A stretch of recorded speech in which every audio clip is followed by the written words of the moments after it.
പതാകയിൽ വീശിയ കുളിർക്കാറ്റേ, തീനാവുകളാൽ പറന്നിറങ്ങിയ ധീരോദാത്തതയേ,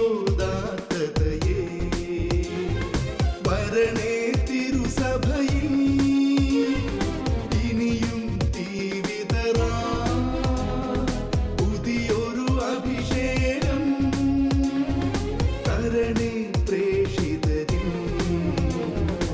ആദിയുഷസ്സിൻ വിജയ പതാകയിൽ വീശിയ കുളിർക്കാറ്റേ, തീനാവുകളാൽ പറന്നിറങ്ങിയ ധീരോദാത്തതയേ, വരണേ തിരുസഭയിൽ ഇനിയും തീവിതറാ പുതിയൊരു അഭിഷേകം തരണേ പ്രേഷിതരിൽ.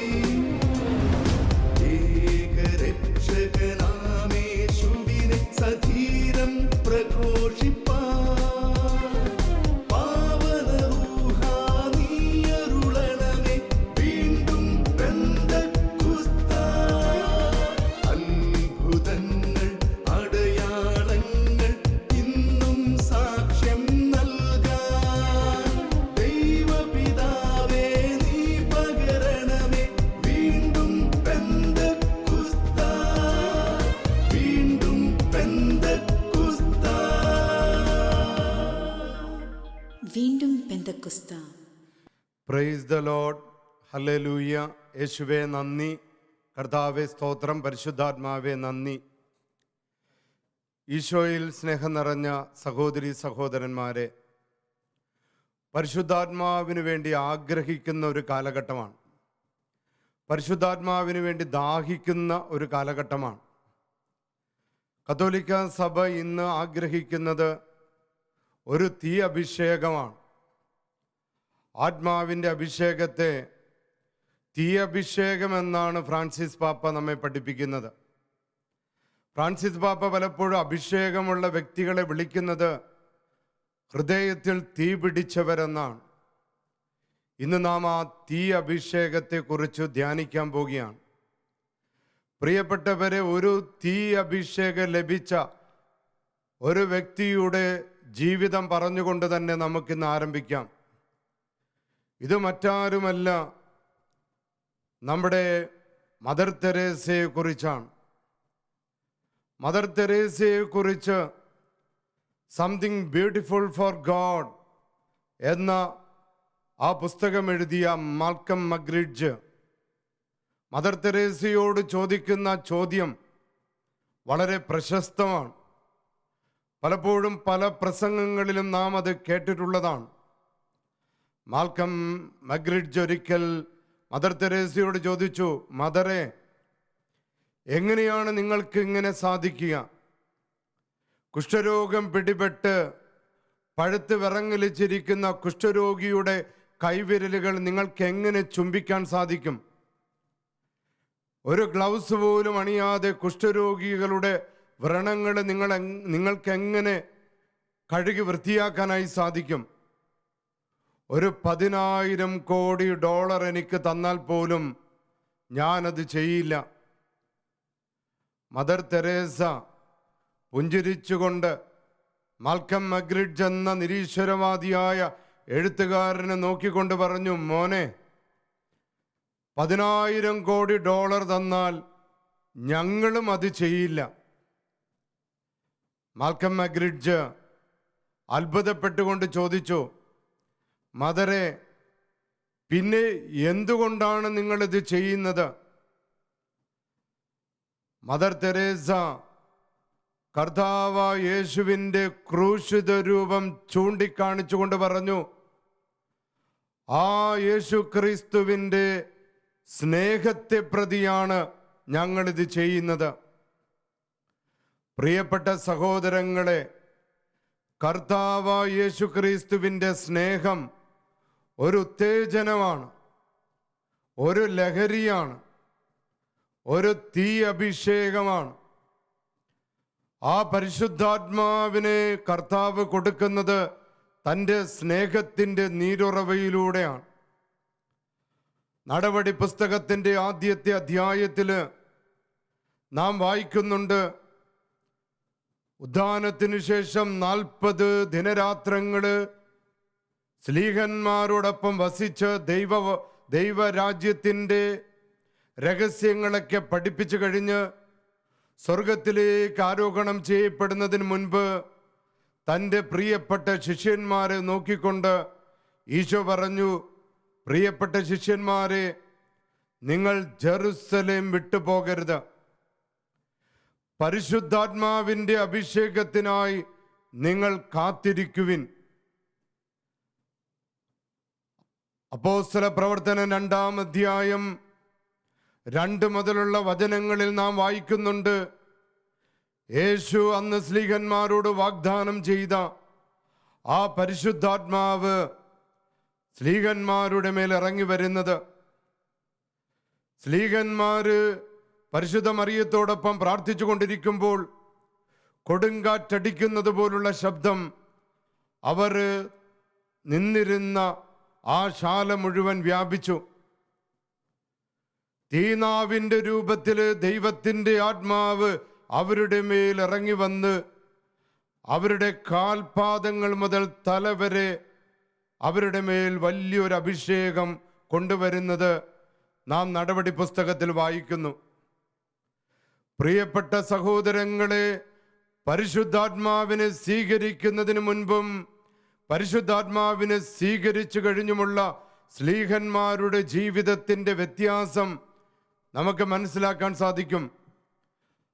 ആ തീ അഭിഷേകത്തിലൂടെ അപ്പോസ്തലന്മാർക്ക് ലഭിച്ചത് ധൈര്യത്തിൻ്റെ ആത്മാവാണ്, ദൈവവചന പ്രഘോഷണത്തിൻ്റെ ആത്മാവാണ്, ജ്ഞാനത്തിൻ്റെ ആത്മാവാണ്. ദൈവത്തിൻ്റെ കൃപകളും വരങ്ങളും രക്ഷാകര ദൗത്യത്തിൽ വാഗ്ദാനം ചെയ്യപ്പെട്ടിരിക്കുന്ന ആ എല്ലാ കൃപകളും സ്ലീഹന്മാരുടെ മേൽ ഇറങ്ങി വരികയാണ്. അതവരെ രൂപാന്തരപ്പെടുത്തുകയും അഗ്നിയുള്ള മനുഷ്യരായി തങ്ങൾ വിശ്വസിച്ച കർത്താവിന് വേണ്ടി ജീവൻ ബലി കൊടുക്കാൻ പോലും തയ്യാറാകുന്ന സ്ലീഹന്മാരെ നടപടി പുസ്തകത്തിൽ നാം കണ്ടുമുട്ടുകയാണ്. പ്രിയപ്പെട്ടവരെ, അനോയിന്റിങ് ഈസ് വെരി പ്രഷ്യസ്. അഭിഷേകം വളരെ പ്രധാനപ്പെട്ടതാണ്. Anointing not by any person, ഏതെങ്കിലും വ്യക്തിയിലൂടെ ലഭിക്കുന്ന അഭിഷേകമല്ല. Anointing by the holy spirit, പരിശുദ്ധാത്മാവിൻ്റെ അഭിഷേകമാണ് കത്തോലിക്ക സഭയുടെ ചാലകശക്തി. കത്തോലിക്ക സഭയെ നയിക്കുന്നത് പരിശുദ്ധാത്മാവിൻ്റെ അഭിഷേകമാണ്. രക്ഷാകര ചരിത്രത്തില് കർത്താവായ യേശു ക്രിസ്തു ജോർദാൻ നദിക്കരയിൽ സ്നാപയോഹന്നാനിൽ നിന്ന് സ്നാനം സ്വീകരിക്കുന്ന സമയത്ത് സ്വർഗം തുറക്കപ്പെട്ടുകൊണ്ട് ദൈവത്തിൻ്റെ ആത്മാവ് യേശുവിൻ്റെ മേൽ ഇറങ്ങി വരികയാണ്. പിന്നീട് വചനം നമ്മെ പഠിപ്പിക്കുകയാണ്, പരിശുദ്ധാത്മാവാൽ നിറഞ്ഞ് യേശു ഗലീലിലേക്ക് പോകുന്നു. അവനിൽ നിന്ന് പരിശുദ്ധാത്മാവിൻ്റെ ശക്തി പുറപ്പെട്ട് അനേകം പേർക്ക് സൗഖ്യം കിട്ടുകയാണ്. ചെകിടന് കേൾവിശക്തി, കുരുടന് കാഴ്ചശക്തി, തളർവാദ രോഗികൾ തുള്ളിച്ചാടുന്നു, മരണമടഞ്ഞവർ എഴുന്നേൽക്കുന്നു. കാരണം അവനിൽ നിന്ന് ശക്തി പുറപ്പെട്ട് ഈ അത്ഭുതങ്ങളും അടയാളങ്ങളും പ്രവർത്തിച്ചു. നമ്മുടെ ബെനഡിക്റ്റ് പാപ്പ നമ്മളെ ഇപ്രകാരം പഠിപ്പിക്കുകയാണ്, by the same power of the holy spirit. യേശു പ്രവർത്തിച്ച അതേ പരിശുദ്ധാത്മാവിൻ്റെ ശക്തിയാൽ ദ ഹോളി കാത്തലിക് ചർച്ച്, കത്തോലിക്ക സഭ continue the same mission of Jesus. യേശുവിൻ്റെ അതേ ശുശ്രൂഷകള് കത്തോലിക്ക സഭ തുടരുന്നത് യേശുവിലൂടെ പ്രവർത്തിച്ച അതേ പരിശുദ്ധാത്മാവിനെ കൊണ്ടാണ്.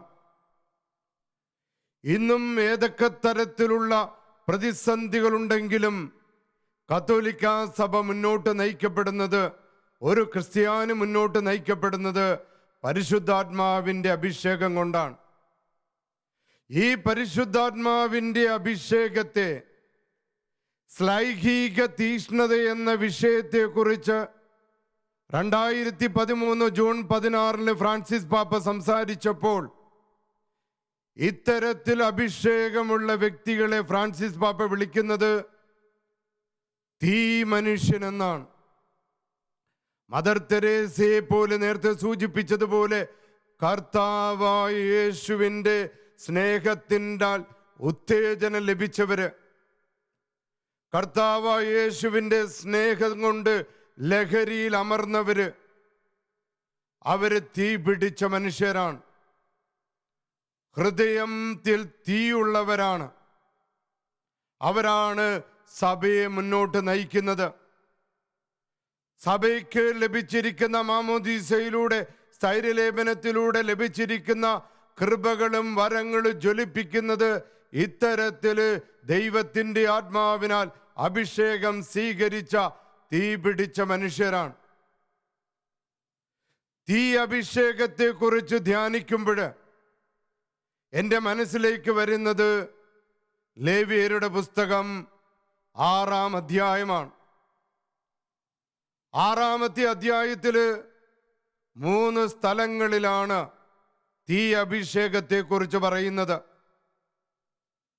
6-ാം അധ്യായം 9-ാമത്തെ വാക്യത്തില് വചനം ഇപ്രകാരം പറയുന്നുണ്ട്: അഹരോനോടും പുത്രന്മാരോടും കൽപ്പിക്കുക, യഥാർത്ഥത്തിലുള്ള ദഹന ബലിയുടെ നിയമം ഇതാണ്: ബലിവസ്തു ബലിപീഠത്തിന്മേൽ പ്രഭാതം വരെ കത്തിജ്വലിക്കുന്നതിന് വേണ്ടി ബലിപീഠത്തിന്മേൽ സൂക്ഷിക്കുക. പ്രിയപ്പെട്ടവരെ, ദൈവത്തിന് സ്വീകാര്യമാകേണ്ട ബലിമൃഗങ്ങള്, ബലിവസ്തുക്കള് മുഴുവൻ സമയവും കർത്താവിൻ്റെ അൽത്താരയുടെ മുൻപില് തീ അഭിഷേകത്താലായിരിക്കണമെന്നാണ്. കർത്താവിൻ്റെ വരവോടെ ദൈവത്തിന് പ്രീതികരമായ ബലിവസ്തു എന്ന് പറയുന്നത് മാമോദീസ സ്വീകരിച്ച് ദൈവത്തിൻ്റെ ആത്മാവിനാൽ അഭിഷേകം സ്വീകരിച്ച ഓരോ ക്രിസ്ത്യാനിയുമാണ്. അവനും അവളും ദൈവാത്മാവിനാൽ നിറയപ്പെട്ടുകൊണ്ട് ജീവിക്കേണ്ട ഒരു കാലഘട്ടമാണ്.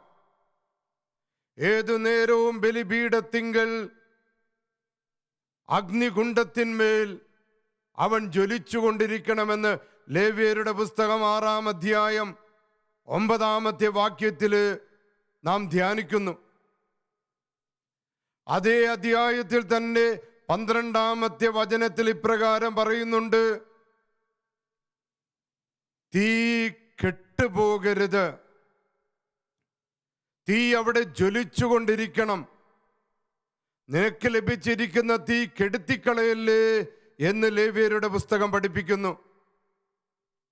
വീണ്ടും അതേ അധ്യായത്തില് 3-ാമത്തെ തവണയും പഠിപ്പിക്കുകയാണ്. ലേവ്യരുടെ പുസ്തകം 6-ാം അധ്യായം 13-ാമത്തെ വാക്യത്തില് ബലിവസ്തുക്കള് ദൈവത്തിന് സമർപ്പിക്കപ്പെട്ടവര് നിരന്തരം കത്തിജ്വലിച്ചുകൊണ്ടിരിക്കണം, അത് കെട്ടുപോകാതെ സൂക്ഷിക്കണമേ എന്ന് പഠിപ്പിക്കുകയാണ്. ഇത്തരത്തിലുള്ളൊരു വചനം വിശുദ്ധ പൗലോസ്ലീഹ നമ്മളെ പഠിപ്പിക്കുന്നുണ്ട്. അല്ലയോ ക്രിസ്ത്യാനികളെ, നിങ്ങൾക്ക് ലഭിച്ച പരിശുദ്ധാത്മാവിനെ കെടുത്തിക്കളയല്ലേ, നിങ്ങൾക്ക് ലഭിച്ച ആത്മാവിൻ്റെ അഭിഷേകത്തെ കെടുത്തിക്കളയല്ലേ എന്ന് വിശുദ്ധ പൗലോസ് നമ്മെ പഠിപ്പിക്കുന്നുണ്ട്. എന്തിനാണ് ഈ അഭിഷേകം നമുക്ക് നൽകിയിരിക്കുന്നത്? പെന്തക്കോസ്ത ദിവസം സ്ലീഹന്മാരുടെ മേൽ ഇറങ്ങി വന്ന അഗ്നിനാവിൻ്റെ രൂപത്തിലുള്ള പരിശുദ്ധാത്മാവിൻ്റെ അഭിഷേകം കെട്ടുപോകാതെ സൂക്ഷിക്കാൻ കത്തോലിക്ക സഭ അനുദിന വചന പ്രഘോഷണങ്ങളിലൂടെ, അനുദിന കുദാശകളിലൂടെ നമ്മളെ ഓരോരുത്തരെയും ഓർമ്മപ്പെടുത്തുകയാണ്. എന്തിനു വേണ്ടിയാണ് പെന്തക്കോസ്ത് അനുഭവത്തിലൂടെ ഓരോ ക്രിസ്ത്യാനിയും കടന്നു പോകുന്നത്? യേശു തന്നെ തൻ്റെ സ്ലീഹന്മാരെ പഠിപ്പിക്കുന്നുണ്ട്. നിങ്ങൾ പരിശുദ്ധാത്മാവിനെ സ്വീകരിച്ചു കഴിയുമ്പോൾ നിങ്ങൾ ശക്തി പ്രാപിക്കും.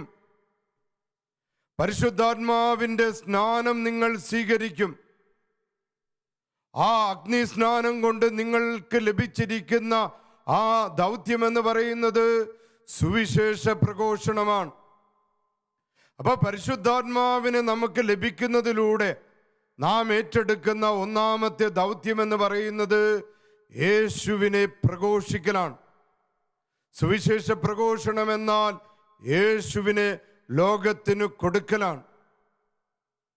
യേശുവിനെ ലോകത്തിന് കൊടുക്കുന്നത് എത്തരത്തിലാകണമെന്ന് നാം ധ്യാനിക്കണം.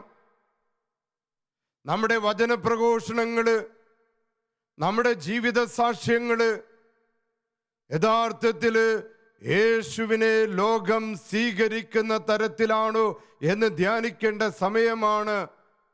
പരിശുദ്ധാത്മാവിൻ്റെ അഭിഷേകത്തിന് വേണ്ടി പ്രാർത്ഥിക്കുന്ന ഒരു കാലഘട്ടം. നാം ഇന്ന് ധ്യാനിക്കണം, എൻ്റെ ജീവിതം, എൻ്റെ ശുശ്രൂഷകള് മറ്റുള്ളവര് യേശുവിനെ സ്വീകരിക്കത്തക്ക തരത്തില് ഉതകുന്നുണ്ടോ, അതോ യേശുവിനെ തിരസ്കരിക്കത്തക്ക തരത്തിലുള്ളതാണോ എൻ്റെ ജീവിത സാക്ഷ്യം? യേശുവിനെ പ്രസംഗിക്കുമ്പോൾ തൻ്റെ ജീവിതം കൊണ്ടാണ് പ്രസംഗിക്കുന്നതെങ്കിൽ അവൻ പരിശുദ്ധാത്മാവിനാൽ നിറഞ്ഞിരിക്കും. യേശുവിനെയും പരിശുദ്ധാത്മാവിനെയും നമുക്കൊരിക്കലും വേർതിരിക്കാനാവില്ല. യേശുവിനെ സ്നേഹിക്കുന്നവർക്ക് പരിശുദ്ധാത്മാവിൻ്റെ അഭിഷേകം ഉണ്ടാകും. യേശുവിൻ്റെ സ്നേഹത്തിൽ നിന്നൊഴുകുന്ന നീരുറവയാണ് ഒരു വ്യക്തിയെ ആത്മാവിനാൽ ബലപ്പെടുത്തുന്നത്. ആത്മാവിൻ്റെ ബലമുള്ളവനാണ് ഈ ലോകത്തിന് കർത്താവിനെ കൊടുക്കാൻ പ്രാപ്തനാകുന്നത്. അല്ലെങ്കിൽ നമ്മുടെ വചനപ്രഘോഷണങ്ങളെല്ലാം തന്നെ ഒന്നുമല്ലാതായി തീരും. നമ്മുടെ ശുശ്രൂഷകളും നമ്മുടെ സാക്ഷ്യജീവിതങ്ങളും അർത്ഥമില്ലാത്തതായി തീരുമെന്ന് നാം ഈ അവസരത്തിൽ ധ്യാനിക്കണം. ഫ്രാൻസിസ് പാപ്പ നമ്മളെ ഇപ്രകാരം പഠിപ്പിക്കുകയാണ്: യേശുക്രിസ്തുവിനെ സ്വാഗതം ചെയ്യുകയും സ്വീകരിക്കുകയും ചെയ്യുന്ന വിധത്തിലാണോ നമ്മുടെ ജീവിത പ്രഘോഷണം? അല്ലാതെ യേശുവിനെ തിരസ്കരിക്കുന്ന വിധത്തിലല്ല നാം യേശുവിനെ പ്രഘോഷിക്കേണ്ടത്. യേശുക്രിസ്തുവിനെ നേരാം വിധം പ്രഘോഷിക്കുന്നത് പരിശുദ്ധാത്മാവിനെ ആശ്രയിച്ചാണ് എന്ന് ഫ്രാൻസിസ് പാപ്പ പഠിപ്പിക്കുക. പരിശുദ്ധാത്മാവിനെ ആശ്രയിക്കാത്തവന് യേശുവിനെ നേരാം വണ്ണം പ്രഘോഷിക്കാൻ സാധിക്കുകയില്ല. പ്രിയപ്പെട്ടവരെ, ഇന്ന് നമ്മുടെ സഭ, നമ്മുടെ ജീവിതം കർത്താവിന് ഉദപ്പിന് കാരണമാകുന്നുണ്ടോ? ലോകത്തിന് ഉദപ്പിന് കാരണമാകുന്നുണ്ടോ എന്ന് നാം ധ്യാനിക്കേണ്ട ദിവസങ്ങളാണ്. പരിശുദ്ധാത്മാവിനെ സഭയ്ക്ക് ഈശോ വാഗ്ദാനം ചെയ്തതിന് രണ്ടാമത്തെ ഒരു കാരണമുണ്ട്. ഇത് മറ്റൊന്നുമല്ല, യേശുവിനെ കർത്താവാണ് എന്ന് പ്രഘോഷിക്കാൻ പരിശുദ്ധാത്മാവില്ലാതെ സാധ്യമല്ല. 1 കൊരിന്ത്യക്കാർക്ക് എഴുതിയ ലേഖനം 12-ാം അധ്യായം 3-ാമത്തെ വചനത്തില് വിശുദ്ധ പൗലോസ് നമ്മെ പഠിപ്പിക്കുകയാണ്: യേശു കർത്താവാണെന്ന് പറയാൻ പരിശുദ്ധാത്മാവ് മുഖേന അല്ലാതെ ആർക്കും സാധ്യമല്ല.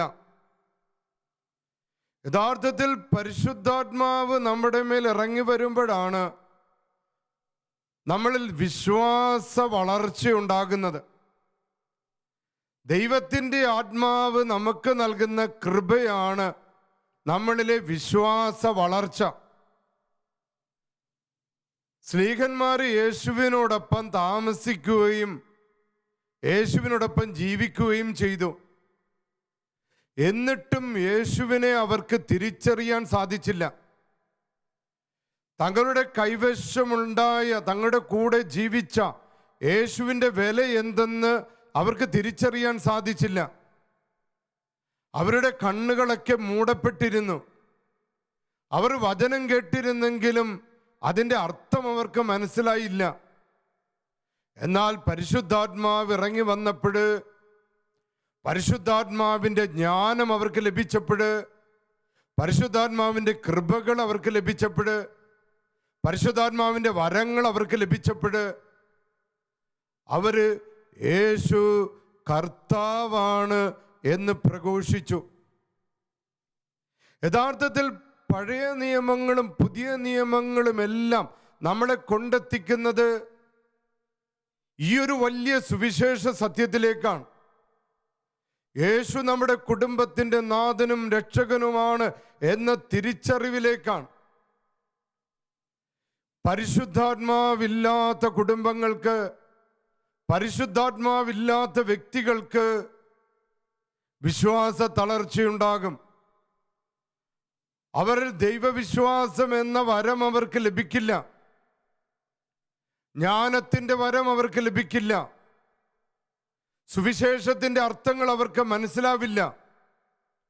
ആയതിനാൽ പരിശുദ്ധാത്മാവിനെ നൽകിയിരിക്കുന്നത് യേശുക്രിസ്തു കർത്താവാണെന്ന് ലോകത്തിൻ്റെ മുൻപിൽ പ്രഖ്യാപിച്ച് സാക്ഷ്യം പറയാനുള്ള വലിയ വിളിയാണ് നമുക്ക് ലഭിച്ചിരിക്കുന്നത്. മൂന്നാമത്, എന്തിനാണ് പരിശുദ്ധാത്മാവിനെ നമുക്ക് ലഭിച്ചിരിക്കുന്നത് എന്ന് ധ്യാനിക്കുമ്പോൾ, മൂന്നാമത് നമുക്ക് പരിശുദ്ധാത്മാവിനെ ലഭിച്ചതിൻ്റെ ചിന്ത ഇത് ദൈവത്തെ മഹത്വപ്പെടുത്താൻ വേണ്ടിയാണ്. നമ്മുടെ ജീവിതം കൊണ്ട് ദൈവത്തെ മഹത്വപ്പെടുത്താനുള്ള വലിയ ഒരു വിളിയിലേക്ക് നാം വരുന്നത് പരിശുദ്ധാത്മാവിനെ സ്വീകരിക്കുമ്പോഴാണ്.